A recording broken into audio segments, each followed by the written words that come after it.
हम लोग भगवत गीता के 10वें अध्याय के 35वें श्लोक को देख रहे हैं। आप लोग मेरे पीछे माइक पे बोलिए।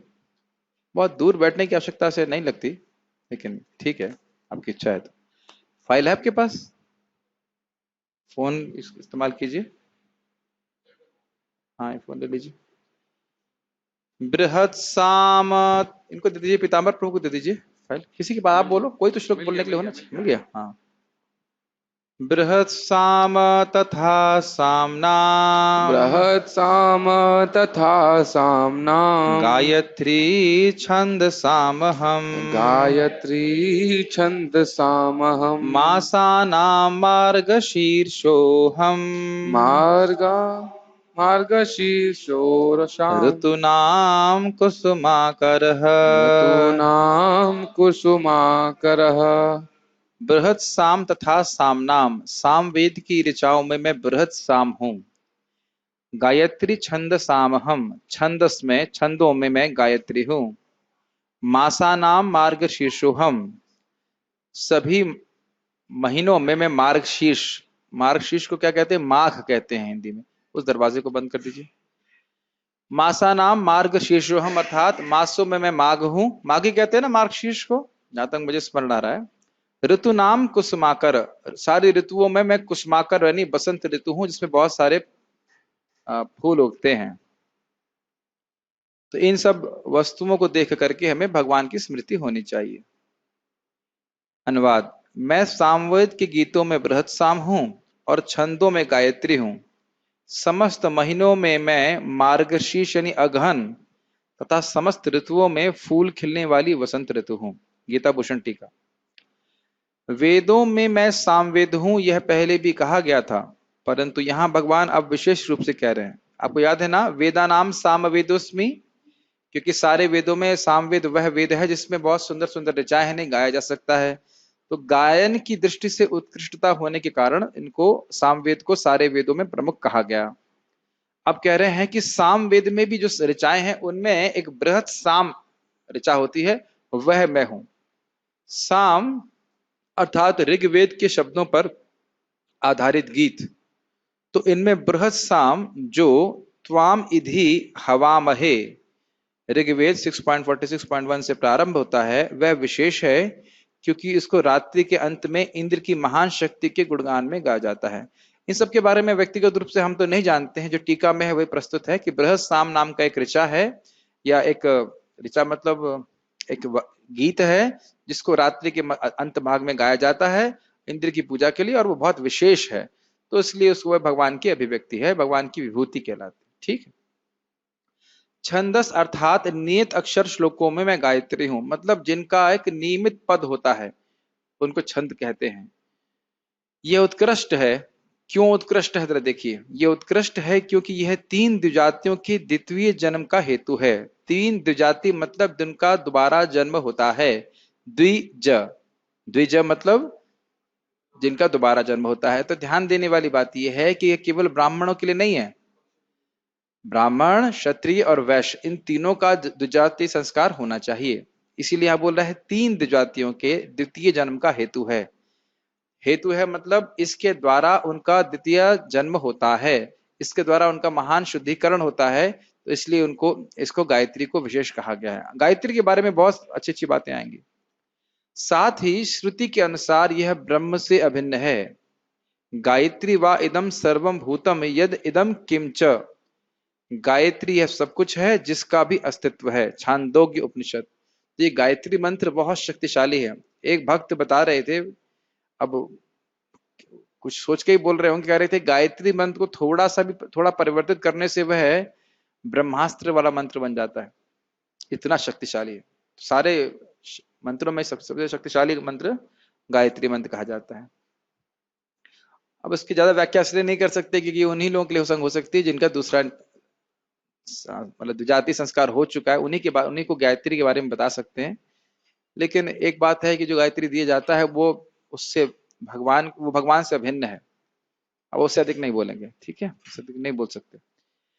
मासों में मैं अन्य मासों से उत्कृष्ट मार्गशीर्ष हूं, क्योंकि इसमें नवधान्य आदि संपत्ति प्राप्त होती है। नवधान्य मतलब नया अन्न इसमें उगता है। तो अब टीका से समझ में आ रहा है कि क्यों वो विशेष कहा जाता है। उसमें कौन सा फेस्टिवल होता है जब नया अन्न आता है?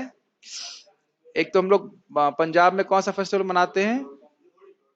हाँ, लोहड़ी कहते हैं, लोहड़ी कहते हैं। और हम लोग नॉर्थ इंडिया में भी कुछ मनाते हैं ना, बसंत पंचमी कहते हैं। बसंत पंचमी नहीं, माघ माघ महीने में माघ मेला होता है। नहीं, मार्गशीर्ष माघ नहीं है ना, माघ नहीं है, मार्गशीर्ष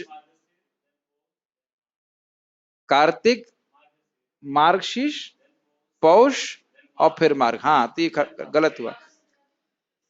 तो मकर संक्रांति मनाते हैं इसमें, ठीक है। हाँ, थोड़ा सा करना है। ना ना ना, माघ का महीना ठंडा होता है बहुत।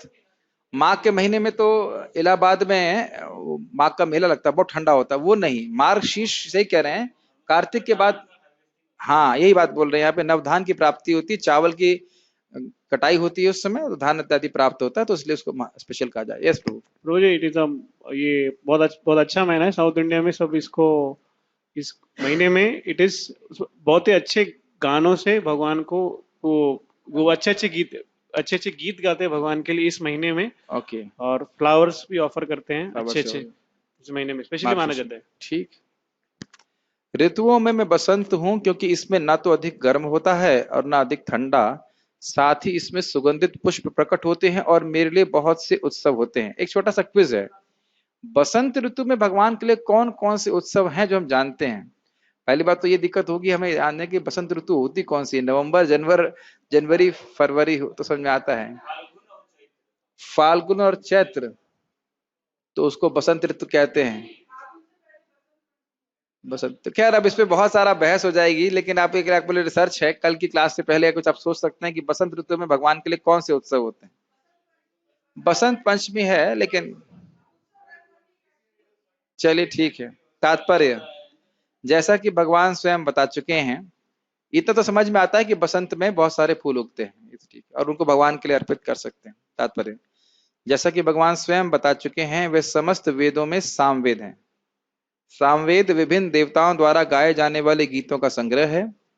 इन गीतों में से एक बृहत साम है, जिसको जिसकी ध्वनि सुमधुर है और जो अर्धरात्रि में गाया जाता है।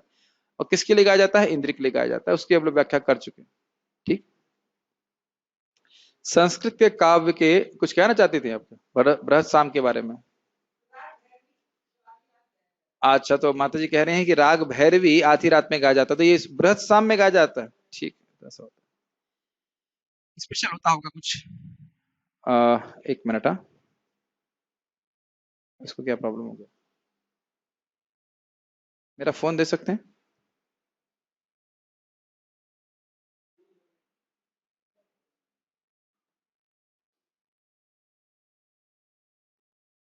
अरे ठीक है, ठीक। ओके, कहाँ थे हम लोग? पढ़ते हैं आगे। संस्कृत के काव्य के निश्चित विधान हैं। इसमें लय तथा ताल बहुत ही आधुनिक कविता की तरह मनमाने नहीं होते। ऐसे नियमित काव्य में गायत्री मंत्र, जिसका जप केवल सुपात्र ब्राह्मण द्वारा ही होता है, सबसे अधिक महत्वपूर्ण है। गायत्री मंत्र का उल्लेख श्रीमद् भागवत में भी हुआ है। क्योंकि गायत्री मंत्र विशेषता ईश्वर साक्षात्कार के निमित्त है, इसलिए यह परमेश्वर का स्वरूप है। एक अद्भुत बात है कि लोग इस बात को समझते नहीं है। वो समझते नहीं है कि गायत्री की उपासना भगवान, गायत्री मंत्र के उच्चारण भगवान कृष्ण की उपासना के लिए है, उन पे ध्यान के लिए। ये बहुत इंपॉर्टेंट बात समझने वाली है। सोचते हैं गायत्री देवी की उपासना हो रही है, लेकिन ये समझ नहीं पा रहे कि गायत्री के द्वारा भगवान कृष्ण की उपासना हो रही है। भगवान कृष्ण से अभिन्न है ये पूरा एक परिवार ही है इसके ऊपर ना, गायत्री परिवार है। लेकिन उनको यह नहीं पता है कि भगवान के ऊपर ध्यान किया जा रहा है। ये उनको नहीं पता कि भगवान कौन है। कितने आश्चर्य की बात। एक इंटरेस्टिंग बात गायत्री के संबंध में यह है कि भगवान श्री कृष्ण के वेणु से निकले हुई ध्वनि वही गायत्री मंत्र है, जिसके द्वारा ब्रह्मा जी दीक्षित होते हैं।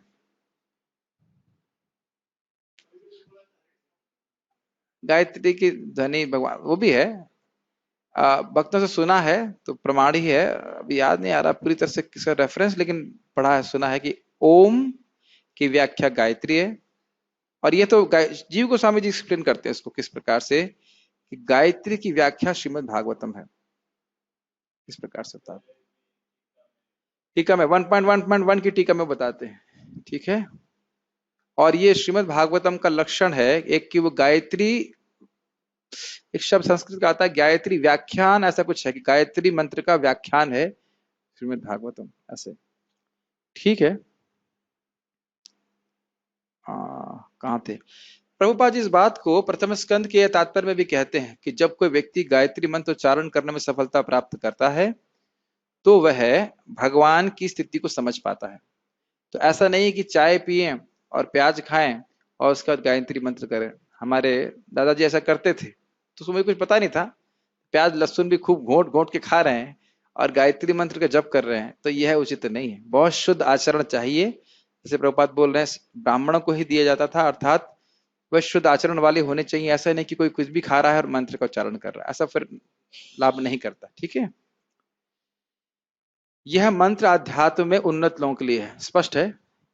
जब इसका जप करने में सफलता मिल जाती है तो वे भगवान के दिव्य धाम में प्रविष्ट हो जाते हैं। जो लोग हैं दीक्षित गायत्री में, उनको पता होना चाहिए कि एक मंत्र है, सब लोग कहते हैं, मंत्र तो नहीं बोलेंगे, गोपाल गायत्री का उच्चारण करके ही गोप कुमार गोलोक पहुंच जाते। और इतना तो बोल सकते हैं ना, नाम मंत्र नहीं बताएंगे, लाभ तो बता सकते हैं। कि ब्रह्म संहिता में भी लिखा हुआ है, काम गायत्री का उच्चारण करके व्यक्ति जीव कृष्ण की तरफ भागने लगता है, बिकम्स अट्रैक्टेड टू कृष्ण। तो ऐसा नहीं कि इसका कोई महत्व नहीं है इस शिक्षा का। कभी कभी लोग ऐसा भी प्रचार करते हैं। कुछ नहीं, ये भी कुछ भी सुनाई नहीं पड़ा, माइक में बताइए।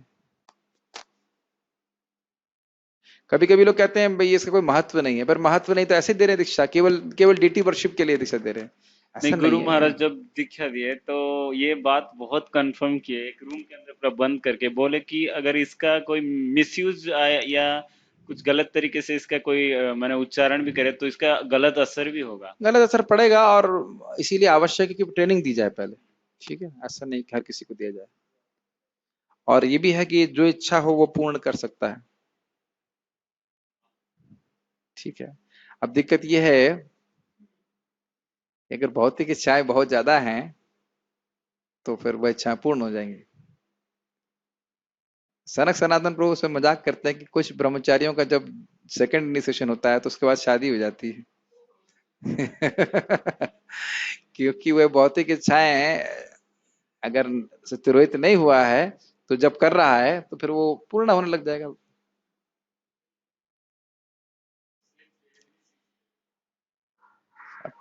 सेक्स थ्रेट का मुझे पता नहीं क्या कारण है, लेकिन क्या कारण है दीजिए।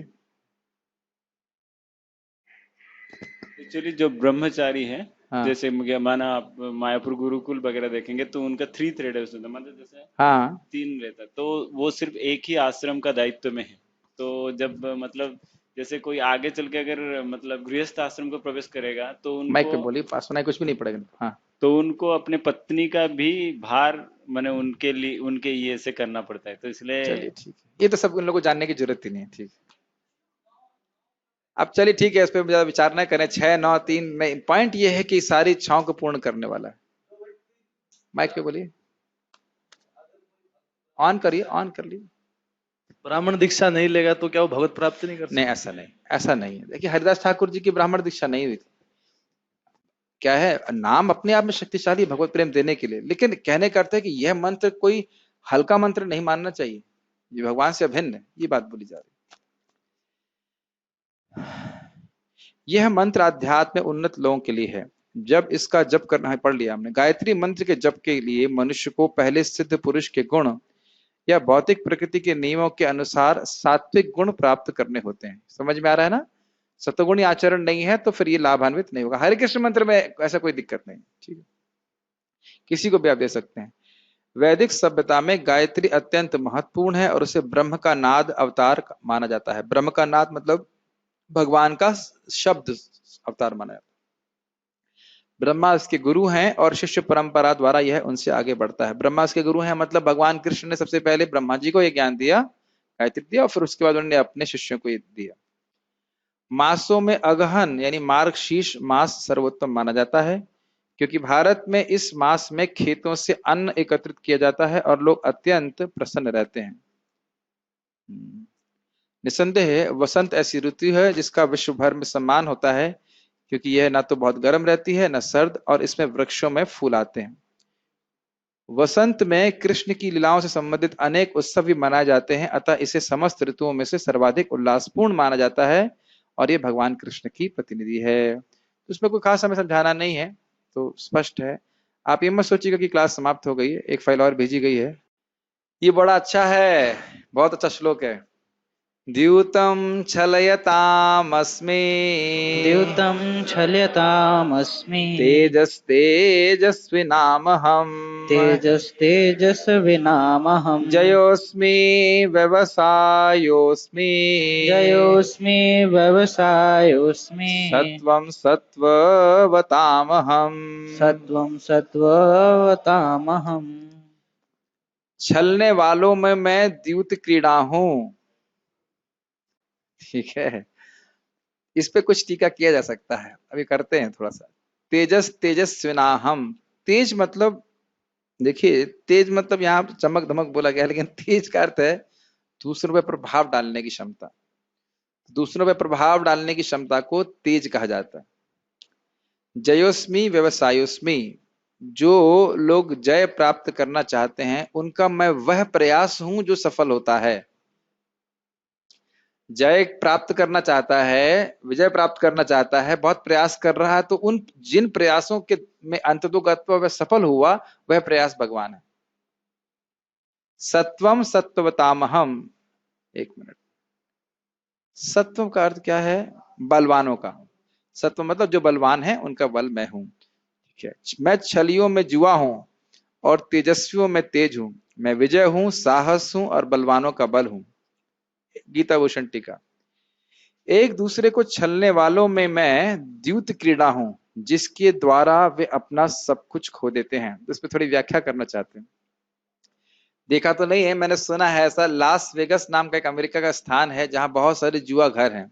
आप जानते हैं, गए क्या हैं क्या? सुना है, ठीक है। वहां एक विशेष बात यह है कि वहां पे घड़ी नहीं होती।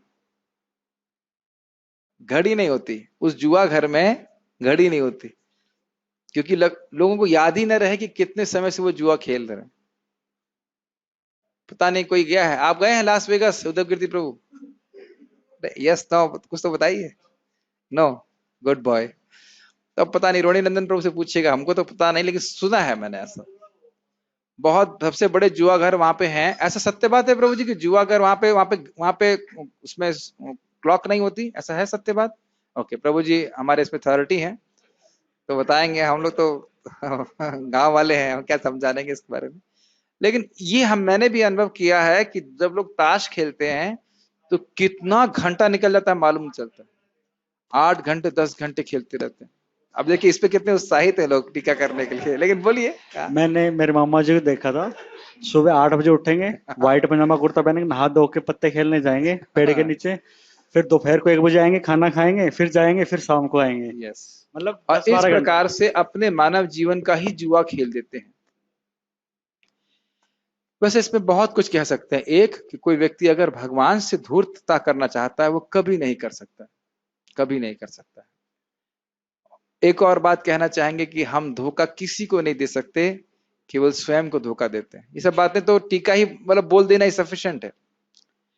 बहुत अच्छी बात समझ में गिरिराज महाराज बता रहे थे, कह रहे थे इसीलिए भक्तों की शिक्षा क्या होनी चाहिए, उनको सिंसियर बनना चाहिए। जैसे मैं पूछूं आपका जप हो गया, किसको पता है? आपको पता है।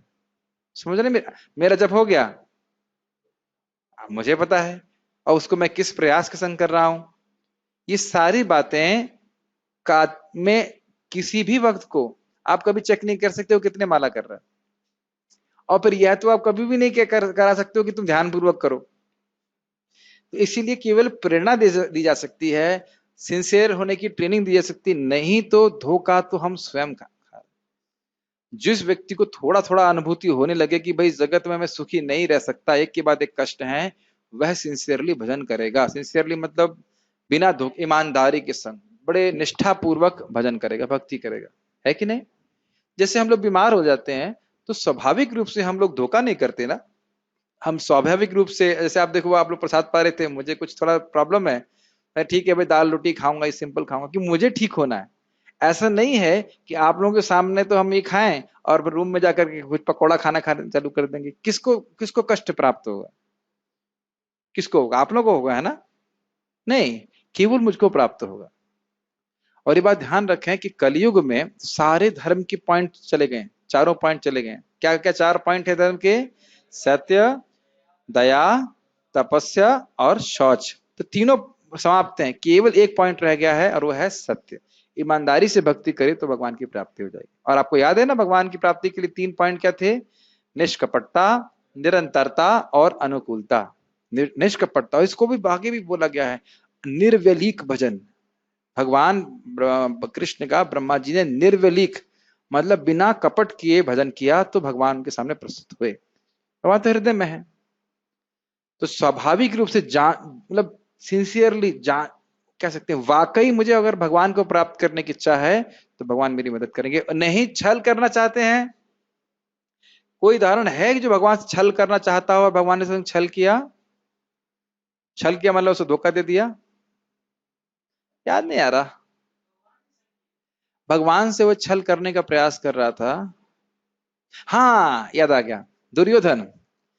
दुर्योधन जब भगवान श्री कृष्ण शांति दूत बन करके गए तो दुर्योधन ने सोचा कि अरे इसको खाने पीने की शौक है, तो ऐसा करता हूँ सुंदर महल बनवा देता हूँ। महल भी किसका? दुशासन का। अपना महल नहीं दे रहा था, दुशासन का महल दे देता हूँ, रहने की अच्छी व्यवस्था करता हूँ, खाने पीने की व्यवस्था करूंगा। लेकिन उसके मन में छल था, तो भगवान ने कहा क्या? ना, तुम्हारी मेरे से प्रीति है नहीं, मैं तो खाऊंगा नहीं, मुझे भूख है नहीं, और तुम्हारी मेरे से प्रीति नहीं है, और तुम मेरे पांडवों से द्वेष करते हो। अगर तुम पांडवों से प्रेम करो तो मैं तुम्हारा सत्कार स्वीकार कर सकता हूं। और तुरंत ही देखिए वह भगवान को बांधने के लिए उद्यत हो गया। तो इस प्रकार से भगवान हर व्यक्ति का छल समझते हैं। और भगवान ने किसी के संग छल किया हो, ये तो बड़े स्पष्ट है, वामन देव, बलि महाराज से वामन देव के रूप में छल किया भगवान। ठीक है, ओके। तेजस्वियों, एक और आपको लीला याद आ रही है युधिष्ठिर महाराज की, किस प्रकार से वह है द्यूत क्रीड़ा में पूरी तरह, मतलब क्या कहेंगे, इंग्लिश में कहेंगे बिविल्डर, भ्रमित हो गए थे, पूरा सब कुछ उन्हें खुआ दिया था। तो यह बहुत खराब चीज है, इसको उससे दूर रहना चाहिए। ये जो सट्टाबाजी होती है और क्या शेयर्स होते हैं, ये सब में स्पेकुलेशन होता है, और इस प्रकार उसमें पैसा लगा करके व्यक्ति का चित्त भ्रमित हो जाता है। देखिए, जो हमारे कर्म में है वो ऐसे ही आएगा, और जो हमारे कर्म में वो वैसे जाएगा। आज ही मुझे हमारे भारत वो बता रहे थे किस प्रकार से दो लोगों ने उनको फोन किए, धोखेबाजी करते हैं ना कि अपना बैंक अकाउंट दे दीजिए दे दीजिए। कितने लोग पैसा कमाते हैं और उनका अकाउंट से पैसा चला जाता है, और कभी कभी अकस्मात पैसा आ जाता है। तो इसके लिए मानव जीवन नहीं है, है ना? मानव जीवन भगवान की भक्ति करने के लिए है। हाँ जी प्रभु जी। अगर अगर कोई कहे कि उसका काम ही शेयर्स में है, जैसे उसका काम ही शेयर में है, शेयर मार्केटिंग वो करता है, उसको उसका इंक्लिनेशन भी है, तो उसके लिए आपकी क्या राय है? कुछ और बिजनेस कर सकता है वो। पूरा फैमिली बिजनेस शेयर्स पे है। मतलब बार बार यही बोला जा रहा है, इसका मतलब चाहे आप कुछ भी बोली करेंगे तो हम वही। जब इस तरह से प्रस्तुत किया जा रहा है कोई आपके सामने, प्रभु जी क्या करना चाहिए, और आप कुछ बोलेंगे कुछ और बिजनेस करो, फैमिली बिजनेस है, फिर कुछ और बोलेंगे, फिर और कारण देगा, तो कहे फिर जो मन में आए वो करो। अंतोगत वो तो जुआ खेल रहा है ना, वो शेयर्स मार्केट में देखिए पैसा है तो वो जुआ ही, लोग उसको कुछ कहते हैं कैलकुलेटेड है, ये है वो है, लेकिन एक्चुअली जुआ ही है। तो धन, देखिए समझ नहीं पा रहे लोग कि धन इकट्ठा करने से केवल मति भ्रमित होती है, भोग आसक्ति बढ़ जाती है। तो ये सब बातें वह स्वीकार करेगा जिसके जीवन में भक्ति प्राथमिकता है। इसके जीवन में भक्ति प्राथमिकता नहीं है तो अब क्या बोलेंगे। अभी एक हमारा एक स्टूडेंट आर्मी में ज्वाइन किया है, बोला प्रभु जी मैं संस्कृत सीखना चाहता हूँ, क्या करूं? मैंने कहा आर्मी छोड़ दो। अब तुम ब्राह्मण कार्य करना चाहते हो, बन रहे हो क्षत्रिय, क्षत्रिय का कार्य कर रहे हो, कैसे तुम संस्कृत सीखोगे? बताओ कैसे सिखाएंगे संस्कृत? अब मैं कहूं कि मैं AK-47 चला, मतलब चाहता नहीं हूँ गायन चला, मैं ब्राह्मण कार्य करना सीख रहा हूँ, उसी में समय लगा रहा हूँ, मैं गोली चलाना था ना सीखूंगा, क्या मतलब है? और जरूरत क्या है मेरे? समझ रहे हैं ना मेरी बात? तो व्यक्ति की कितनी इच्छा है, जब किसी की तीव्र इच्छा होती है तो इन सब बातों के प्रति वैराग्य अपने आप आ जाता है, समझ में आने लगता है कि सब गलत है। थोड़ा घृणात्मक उदाहरण दूंगा मैं, भागवत का है लेकिन अपने जीवन में देख रहे हैं। आप देख रहे थे कि चैम्बर जो गंदा था उससे मल बाहर आ रहा था और सब लोग कितना घृणा से उसको बाईपास करके जा रहे थे। कोई ये तो नहीं कह रहा था कि थोड़ा मैं से रख लूं, अपने बटोर लूं, पांव पड़े तो सोचे धन्य हो गए, नहीं है ना, मन में कितनी गंदी बात आ रही। लेकिन इसी प्रकार से उत्तम श्लोक लालसा, महाराज भरत महाराज ने पूरे विश्व के राजा थे और पूरे जगत को ऐसे त्याग दिए जैसे मलवत, मलवत, मल त्यागने के बाद मैं देखता नहीं कि कितना खाली किया, कहाँ जाएगा ये, क्या मैं कुछ इकट्ठा कर लूं। ये है असली वैराग्य भक्ति के द्वारा। ये सब कुछ, अब जरा ये सोचिए कि आपका फैमिली बिजनेस ये है वो है, सोचिए कि हम हैं कौन, हम भगवान के अंश हैं, आत्मा है और हमारा सुख भक्ति का सुख है।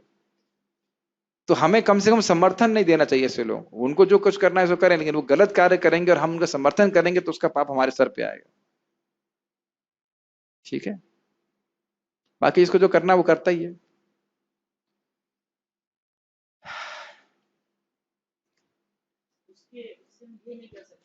आप 50% या 10% कुछ भगवान की सेवा में लगाओ, इस तरह से नहीं कर सकते। नहीं, मैं पूछ रहा हूँ, मैंने ऐसा किसी को बोला नहीं है इसमें। देखिए, पाप करना इसका मतलब हम एनकरेज कर रहे हैं कि वो पाप करता रहे और इस प्रकार से वह लगाता रहे। हमने तो खैर ये किया नहीं है, लेकिन मति बहुत भ्रमित होती है इस प्रकार से, कितना यहाँ पे कहाँ पैसा लगाऊंगा, कितना पैसा आएगा, इसी में व्यक्ति लगा रहता है।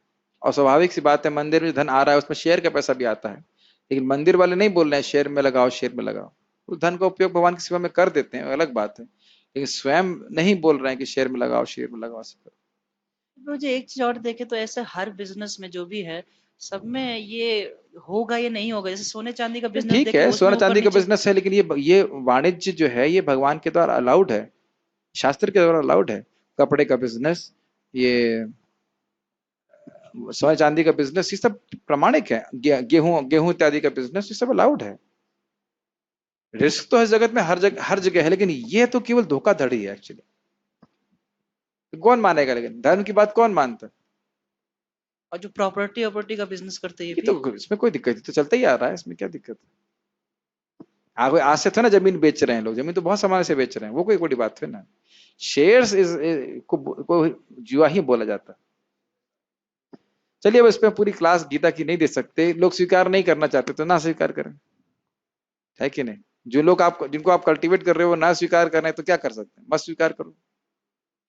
धर्म रक्षति ति रक्षता। ये सोचिए कि अगर आज मर गए तो ये पाप कहाँ किसको देंगे आप? आज तो आप बोल रहे हो कि मैं ये ऐसे पैसा कमाता, तो मैं नहीं मानता, ये है मैं नहीं मानता, मैं नहीं। भाई यमराज जी तो मानेंगे ना, और मनवा के मानेंगे? अभी आगे आने वाला है, होने पर बढ़ चुके हैं। संयम ताम हम, यम संयम करने वालों में यम हूं मैं, सब ठंडा कर देंगे वहां पे।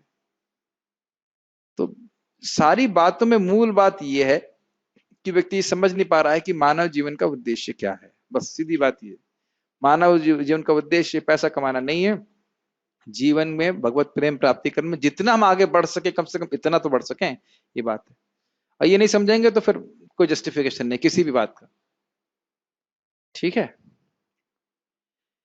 तेजस्वियों अर्थात प्रभावशालियों में मैं उनका तेज हूं, विजयियों में मैं विजय हूं, उद्यम करने वालों में मैं उनका फलवान उद्यम हूं। मतलब बहुत प्रयासरत हैं और ऐसा प्रयास जो फलोन्मुख हुआ, फल से प्राप्त हुआ, वह मैं प्रयास हूं।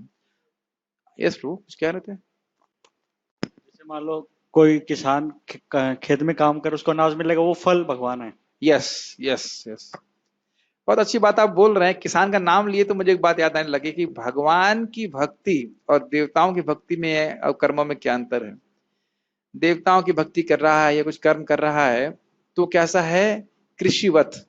कृषिवत मतलब कृषि कर रहा है, उसने अनाज लगाया, गेहूं उग गया, सब कुछ, बिल्कुल फसल कटने की नौबत है, इतने में बारिश आ गई, तूफान आ गया, कर्म सफल नहीं होगा। लेकिन भगवान की भक्ति क्या है? अमोघ भगवत भक्ति। भगवान श्री कृष्ण की जो भक्ति कर रहा है वह कभी विफल हो ही नहीं सकती। आप नाम जप कर रहे हैं, भगवत गीता पढ़ रहे हैं, सुन रहे हैं, प्रसाद ग्रहण कर रहे हैं, दुनिया की कोई ताकत इसके फल को नहीं रोक सकती। ये कृषिवत नहीं है कि आते आते एकदम से धम समाप्त हो गया। तो इसलिए भक्ति करने के लिए बहुत उत्साहित रहना चाहिए। हमको अच्छा लग रहा है नहीं लग रहा, इससे कोई मतलब नहीं है। हरे कृष्णा कृष्णा कृष्णा हरे हरे, हरे राम राम राम हरे, बोलते रहना चाहिए, बोलते रहना चाहिए। इसका फल काटा ही नहीं जा सकता। ये सबसे फलवान उद्यम है, क्योंकि इसके फल को प्राप्त भगवान स्वयं कराते हैं। उनका नाम ही अच्युत, मतलब वे अपने गुणों से कभी च्युत नहीं होते। कौन से गुण से? अपने भक्तों पे कृपा करने के गुण से कभी च्युत नहीं होते। कोई च्युत कर ही नहीं सकता उनको। ये बात बहुत आशादायक है, बहुत आशादायक है। तात्पर्य, ब्रह्मांड में अनेक प्रकार के छलियां हैं।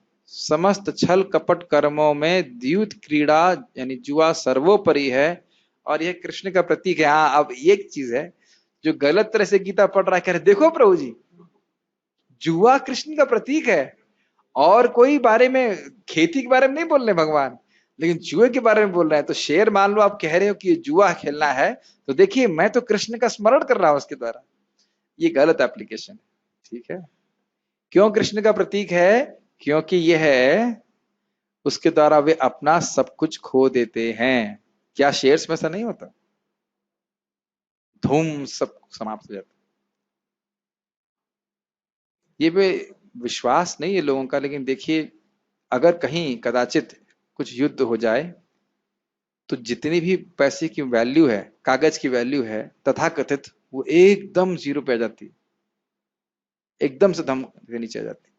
और उसके लिए हमने कितना परिश्रम किया उन कागज के नोटों को प्राप्त करने के लिए। अब बताइए कि क्या कोई हमारी भक्ति को कोई भी युद्ध क्या हमारी भक्ति को नष्ट कर सकता है? बताइए, क्या मृत्यु भी छीन सकती है? नहीं। काल छीन सकता है? नहीं। तो इसलिए बुद्धिमान व्यक्ति को सोचना चाहिए कि उसे अपने जीवन में कहां इन्वेस्ट करना है, कहां निवेशित करना है अपने समय को। मैं आपको लगता होगा मैं बातें रिपीट करता हूं, और हाँ ये बात रिपीट करता हूं क्योंकि शायद हृदय में धस्ती नहीं हमारे कि अपना जीवन हमें, जो मानव जीवन का जो समय है वो कहाँ निवेशित करना है। और हमें ये भी लगता है कि बहुत समय है। जैसे आप सुबह 10 बजे कैसा अनुभव करते हैं? अभी तो बहुत समय है। अनुभव करते हैं कि नहीं? सुबह मॉर्निंग प्रोग्राम के बाद 10 बजे कैसा लगता है आपको? अरे अभी तो दिन बहुत समय है। और फिर रात में कैसे लगता है? शाम को कैसे लगता है? अरे पूरा जीवन निकल गया, पूरा पूरा दिन निकल गया। क्या ऐसा कुछ अनुभव नहीं होता है आप लोगों को, या कुछ सोचते ही नहीं इस तरह से? Nobody thinks. सोचता है व्यक्ति। तो ऐसे में लग रहा है कि बहुत जवानी है, अभी बहुत समय मतलब बाकी है, और एकदम से बुढ़ापा आ जाएगा और एकदम से मरने का समय आ जाएगा। तब व्यक्ति विचार करेगा मैंने कितना पुण्य किया, कितना भगवान की सेवा करी। और तब ये भी विचार होगा कि कितना समय मैंने आलस में व्यर्थ किया। बाकी छोड़ दीजिए, आलस में व्यर्थ किया, व्यर्थ की विषयों में व्यर्थ किया। ये सब बहुत गंभीर बातें अगर आप विचार करेंगे, और अगर है थोड़ा सा हृदय में आ रही है, आप भक्ति में प्रगति कर रहे हैं। खैर, परमेश्वर के रूप में कृष्ण किसी भी सामान्य पुरुष की अपेक्षा अधिक कपटी या छल करने वाले हो सकते हैं। यदि कृष्ण किसी से छल करने की सोच लेते हैं तो उनसे कोई पार नहीं पा सकता। एक और जगह छल किया भगवान ने, जयद्रथ के समय में। जयद्रथ आपको जानते हैं, वो बाहर आ गया था व्यू से, और भगवान ने सोचा, उसने सोचा कि अब तो वह इसको बंद कर दीजिएगा, हाँ बस, हाँ। तो उसने सोचा कि अब तो ये मरने का समय, अर्जुन के मरने का समय आया है। लेकिन भगवान ने क्या छल किया? सूरज को ही ढक लिया था, फिर सूरज को प्रस्तुत कर दिया। ठीक है, हाँ। और फिर द्रोणाचार्य के संबंध में भी उन्होंने छल से उनको मरवा दिया था। तो अगर कोई कहे कृष्ण बहुत बड़े छलिया हैं, तो सही बात है कि छल करने में भगवान सर्वश्रेष्ठ है। ठीक है, यदि कृष्ण किसी से छल करने की सोच लेते हैं तो उनसे कोई पार नहीं पा सकता। उनकी महानता एकांगी ना होकर सर्वांगी है। एकांगी मतलब ऐसा नहीं कि केवल एक ही विषय में भगवान महान है, हर विषय में महान है, उनको आप कोई पार नहीं पा सकता कृष्ण का। वे विजयी पुरुषों की विजय हैं, वे तेजस्वियों का तेज हैं, साहसी तथा कर्मठों में वे सर्वाधिक साहसी और कर्मठ हैं। तो ठीक है, कोई दिक्कत ही नहीं है। वे बलवानों में सर्वाधिक बलवान हैं। जब कृष्ण इस धराधाम में विद्यमान थे तो कोई भी उन्हें बल में हरा नहीं सकता था। यहां तक कि अपने बाल्यकाल में उन्होंने गोवर्धन उठा लिया था। इसकी तो अंदाज भी नहीं लगा सकते कि गोवर्धन कितना भारी होगा, कितना वजन होगा किलो में तो पता नहीं सकते। एक अद्भुत बात यह है कि कैसे गलत व्याख्या करते हैं। जब भगवान ने कालिया का दमन किया तो कालिया भगवान को लपेटा हुआ था। तो कुछ लोग ऐसे तथाकथित व्याख्याकार व्याख्या करते हैं कि जब कालिया ने कृष्ण को लपेटा था तो कृष्ण ध्यान कर रहे थे और इस कारण से उस तपस्या के दौरान को बल प्राप्त हुआ और वह कालिया के पास से मुक्त हो सके। अब आप ये बताइए कि कालिया अगर कालिया अगर उस व्याख्याकार को लपेट लेता तो क्या वो ध्यान कर पाता? बताइए। तो ये दिखाता है कि भगवान कितना भी ऐश्वर्य प्रस्तुत करें, जो जो फालतू लोग हैं वो ऐसी फालतू ही व्याख्या करेंगे। ठीक है। ये जब पूतना आई मारने के लिए तब भगवान कौन सा तपस्या किए? 7 दिन के थे ना, 6 दिन के थे, तो 6 दिन का बच्चा क्या तपस्या करेगा? फिर भी मार दिया। ये सब बातें हैं।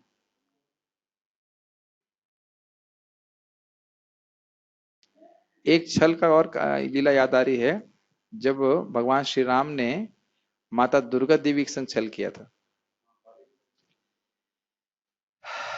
तो ये लीला आप जानते हैं, फिर भी कहने की इच्छा हो रही है।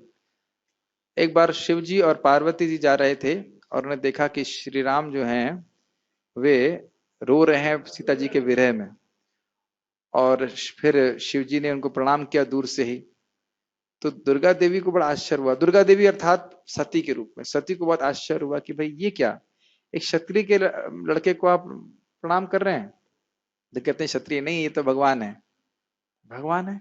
ये तो क्षत्रिय है। देखिए छल होना, छल माया देवी स्वयं भगवान की माया से भ्रमित हो गई। अब एक और लीला याद आ रही है इसके अलावा। और फिर क्या होता है, कहते हैं फिर शिव जी वापस जा रहे होते हैं तो सती को संदेह होता है, तो कहते हैं ऐसा करते हूँ मैं परीक्षा ले लेती हूँ। तो जब आई तो सीता जी का रूप लेके आ गई। कहीं स्वामी आप किसको क्यों परेशान हो रहे हैं, मैं तो यहाँ पे उपस्थित हूँ।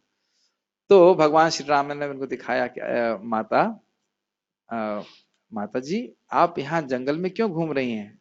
आपके पति शिव जी तो कहीं और हैं, ऐसा क्यों अकेले घूम रही हैं?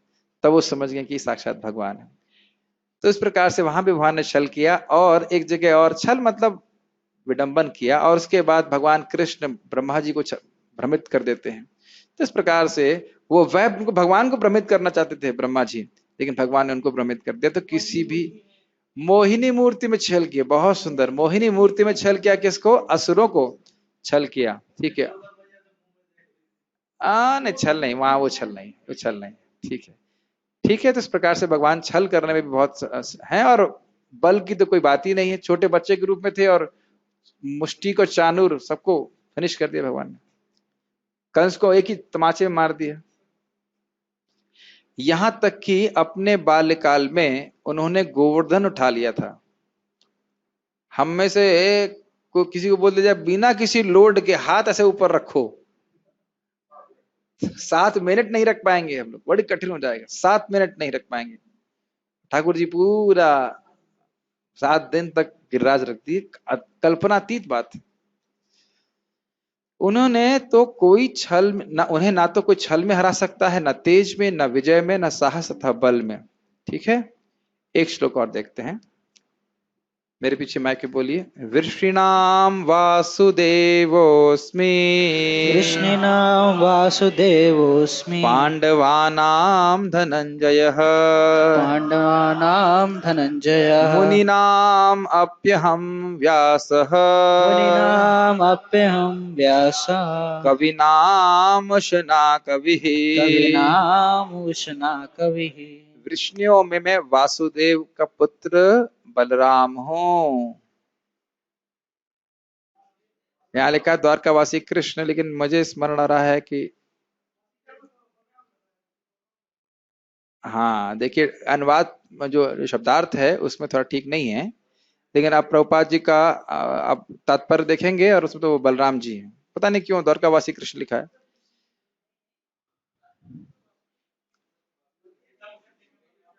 नहीं, अनुवाद में सॉरी, शब्दार्थ में वासुदेव को द्वारकावासी कृष्ण क्यों लिखा है नहीं समझ में आ रहा।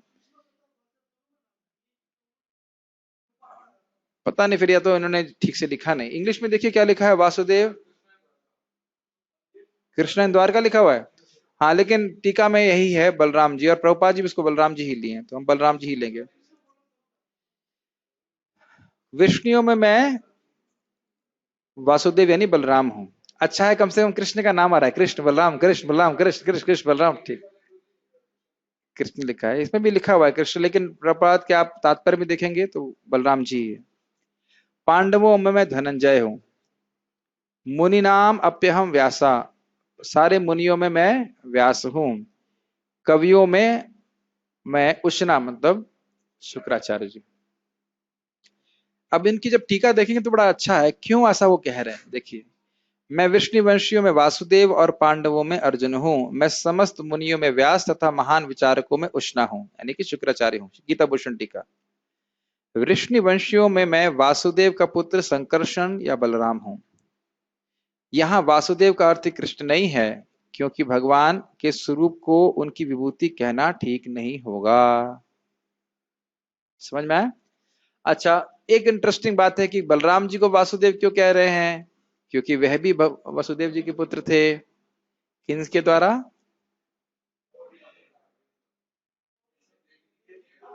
हाँ, रोहिणी के द्वारा नहीं, देवकी के द्वारा। लेकिन देवकी के द्वारा नहीं, रोहिणी के द्वारा। दोनों ही उनकी माँ थी। यस, देवकी के में मतलब उनको स्थापित किया गया था, लेकिन जन्म उनको रोहिणी से हुआ था। कितने आश्चर्य की बात है ना। अगर इस जगत में देखें कि भाई एक व्यक्ति के दो माताएं कैसे हो सकती हैं, ऐसा संभव नहीं है, लेकिन यह है, और यही दिखाता है भगवान के दिव्य जन्म है। ठीक है, ये बात भगवान स्वयं योगमाया को कहते हैं कि बलराम जी को, संकर्षण को आपको देवकी के गर्भ से रोहिणी के गर्भ में स्थापित करना होगा। तो कहती मैं कैसे करूंगी, तो बड़ा कठिन कार्य है। कहते हैं मेरी कृपा से आप कर पाओगे, और ऐसा करने से आपको आशीर्वाद प्राप्त होगा और आप पूरे भारत में पूजी जाओगी कलयुग में। तो भगवान के ही आशीर्वाद से दुर्गा जी को इतनी पूजा प्राप्त है। यद्यपि वामन और कपिल या अन्य जिनका वर्णन इस अध्याय में पहले हुआ था साक्षात भगवान हैं, और इस कारण से सृष्टि के सृजनकर्ता व सहारक हैं, फिर भी उनको विभूति कहने के द्वारा यह उद्देश्य था कि उनका ध्यान भगवान के अवतार के रूप में किया जाना चाहिए। ये हमारे समुद्र प्रभु के प्रश्न का उत्तर हो गया। याद है जब हमने पहला सुना था कि सर्वभूताशय स्थितः महाविष्णु गर्भोदग्धा विष्णु शिरोदग्धा विष्णु, तो आपने कहा ये तो भगवान के अवतार हैं, ये विभूति कैसे हैं। तो टेक्निकल शब्द विभूति का नहीं लेना चाहिए कि केवल शक्ति मात्र है, अपितु भगवान के अवतार हैं, भगवान की शक्ति को वहां प्रस्तुत कर रहे हैं। अब समझ में आया?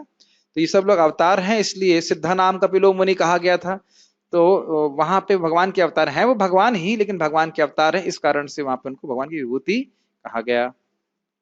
यह समझना चाहिए कि यद्यपि भगवान के विस्तार भगवान से अभिन्न हैं, परंतु वे अपनी साड़ी नहीं होना चाहिए, वे अपनी सारी होना चाहिए। ठीक है, वो टाइपिंग एरर है। वे अपनी सारी शक्ति या गुण उस विशेष रूप में प्रकट नहीं करते। ये कौन से अवतार के बारे में बात हो रही है? नहीं, स्वांश अवतार। स्वांश भगवान के जो अवतार हैं वे भगवान ही हैं, लेकिन यथा योग्य प्रयोजन वह अपनी शक्ति प्रस्तुत करते हैं। और शक्तावेश अवतार क्या होते हैं? उनको किसी प्रयोजन के लिए उतनी ही शक्ति दी जाती है। भूल गए? सब भूल गए? पांडवों, ये हमारी विभूति है। भूलने वालों में मैं कलयुग का जीव हूं।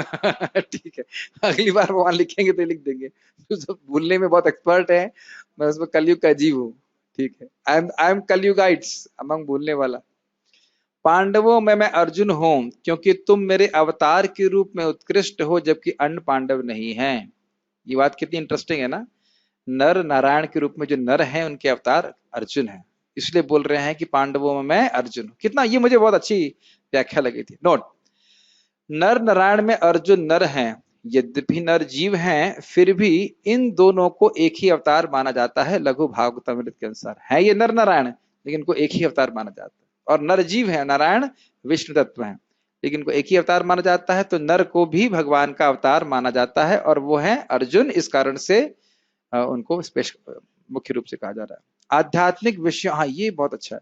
आध्यात्मिक विषयों का मनन परायण मुनियों में मैं व्यास अर्थात बादरायण हूं, क्योंकि वे मेरे अवतार हैं, परंतु अन्य मुनि ऐसे नहीं है। मुनि मतलब मननशील, जो विचार करते रहते हैं, चिंतन करते रहते हैं, तो उनमें सर्वश्रेष्ठ हैं व्यासदेव। अपनी समाधि में स्थित होकर उन्होंने भगवान की दिव्य लीलाओं को देखा और उसको भागवतम में संकलित किया। ये केवल ऐसा कोई कविता नहीं लिख दी बैठकर, जैसे कि वाल्मीकि जी कहते हैं कि भगवान श्री राम की लीलाओं को मैं ऐसे देख रहा हूं जैसे मेरे हाथ में रखा हुआ आंवला। इसे कहते हैं प्रकट या अनुभूत विज्ञान। समझ रहे हैं मैं क्या कह रहा हूं? जैसे हम कोई पिक्चर देखें, ऐसा उनको दिखाई पड़ रहा है भगवान की लीला, और फिर उसको वर्णन कर रहे हैं। और आप जानते हो कि वाल्मीकि जी ने भगवान श्री राम के अवतरित होने से पहले ही सारी लीला लिख दिया था, उनके हृदय में प्रकाशित हो गई। ठीक, सूक्ष्म अर्थ विवेचकों में मैं शुक्राचार्य हूं, जिनको कवि के रूप में जाना जाता है। सूक्ष्म अर्थ मतलब कोई शब्द है और उसके कुछ सूक्ष्म अर्थ होते हैं। कई बार हम लोगों ने ऐसे भागवत में या भगवत गीता की टीकाओं में, चर्चाओं में बोला है, समझ में आ रहा है? हाँ हाँ प्रभु जी समझ में आ रहा है। कुछ लोगों को समझ में नहीं आ रहा था। कुछ सूक्ष्म अर्थ होते हैं कि नहीं होते हैं, मतलब थोड़ी बुद्धि सूक्ष्म होगी तो समझ में आएगा, और कठिन बुद्धि होगी, मोटी बुद्धि होगी तो समझ में नहीं आता है। तो सूक्ष्म अर्थों पर विचार करने वालों में वह शुक्राचार्य हैं। जैसे कि जब बलि महाराज बोल रहे थे मुझे केवल 3 पग भूमि चाहिए, तो शुक्राचार्य समझ गए ये कौन है, ये भगवान विष्णु है, और 3 पग भूमि में पूरे विश्व को नाप लेंगे। है ना सूक्ष्म बुद्धि। बोल रहे हैं क्या, लेकिन इसका अर्थ क्या है वो समझ रहे हैं। तो शुक्राचार्य जी बड़े तेज थे इस मामले में। क्या सुनाए? बलि महाराज को पहले ही वार्न कर दिया था कि ये हाँ। सब होगा तुम्हारा, नेक्स्ट नेक्स्ट नेक्स्ट। और देखिए अगर आप विचार करें तो भगवान विष्णु उस समय कुछ नहीं बोलने मैं विष्णु हूं, और मैं तो बस केवल 3 पग भूमि चाहता हूं, लेकिन शुक्राचार्य समझ गए। तो आप देख सकते हैं कि बहुत तेज है वो। तात्पर्य, कृष्ण आदि भगवान हैं और बलदेव कृष्ण के निकटतम अंश विस्तार हैं। कृष्ण तथा बलदेव दोनों ही वासुदेव के पुत्र रूप में उत्पन्न हुए, अतः दोनों को वासुदेव कहा जा सकता है। चूंकि दूसरी दृष्टि से चूंकि कृष्ण कभी वृंदावन नहीं त्यागते, अतः उनके जितने भी रूप अन्यत्र पाए जाते हैं वे उनके विस्तार हैं। वासुदेव कृष्ण के निकटतम अंश विस्तार हैं, अतः वासुदेव कृष्ण से भिन्न नहीं है। अतः इस श्लोक में आगत वासुदेव शब्द का अर्थ बलदेव या बलराम माना जाना चाहिए, क्योंकि वे समस्त अवतारों के उद्गम हैं और इस प्रकार वासुदेव के एकमात्र उद्गम हैं। समझ में आ गया? बलराम जी की बारे में बात हो रही। भगवान के निकटतम अंशों को स्वांश कहते हैं, और अन्य प्रकार के भी अंश हैं जो विभिन्न अंश कहलाते हैं। विभिन्न अंश कौन है? जीवात्मा। स्वांश कौन है? विष्णु तत्व विस्तार, जो भगवान के समान ही शक्तिशाली होते हैं। पांडु पुत्रों में अर्जुन धनंजय नाम से विख्यात हैं। वे समस्त पुरुषों में श्रेष्ठतम हैं, अतः कृष्ण स्वरूप हैं। नर हैं, नर मतलब भगवान के, नर नारायण में नर के अवतार। मुनियों अर्थात वैदिक ज्ञान में पटु विद्वानों में व्यास सबसे बड़े हैं, क्योंकि उन्होंने में कलयुग में लोगों को समझाने के लिए वैदिक ज्ञान को अनेक प्रकार से प्रस्तुत किया। ये बहुत अच्छी बात है। किस प्रकार से कलयुग का एकदम निम्न कोटि का जीव वह हाईएस्ट एकदम उत्कृष्ट ज्ञान को प्राप्त कर ले, उसको उन्हें श्रीमद् भागवतम के रूप में प्रस्तुत किया।